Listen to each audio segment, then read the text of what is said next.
সবাই যাতে বাংলাদেশি নাটক দেখে এবং বাংলার নাটককে ভালোবাসে, আমি এইটুকুই বলবো। বকুলপুর আমার একটা প্রাণের নাটক, আমি বহু কাজ করেছি। তো বকুলপুরের এত দর্শক জনপ্রিয়তা এবং এত ভালোবাসা মানুষের, দর্শকদের বকুলপুরের জন্য। তো আমি আজকে আসলে এই অ্যাওয়ার্ড আসলে দর্শকের এবং আমার কলাকুশলী এবং আমার যারা আমার সাথে ছিলেন সবারই পাওয়া, আসলে আমার একার নয়। তো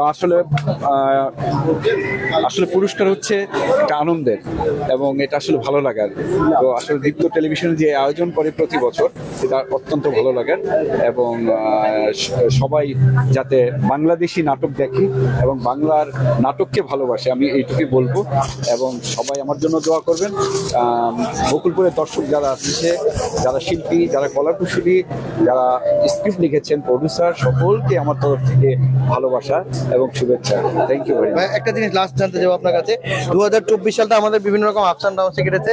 25 সালে আসলে শোবিজটাকে কিভাবে দেখতেছেন, বা আপনার যে এরিনা নাটক সিনেমা সেই জায়গাটাকে আসলে 25-এ কিরকম দেখতে? আলহামদুলিল্লাহ, আমার 25-এ আমার আরো দুটি কাজ আরম্ভ হবে।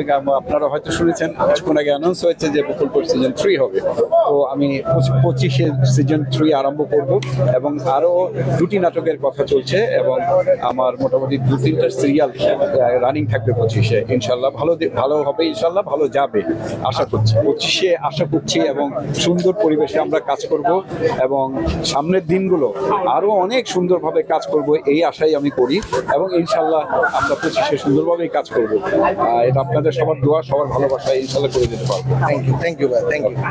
সংবাদ, ফিচার ও অনুষ্ঠানের জন্য ভিজিট করুন সংবাদ প্রকাশের ওয়েবসাইট এবং যুক্ত থাকুন ফেসবুক পেজ ও ইউটিউব চ্যানেলের সঙ্গে।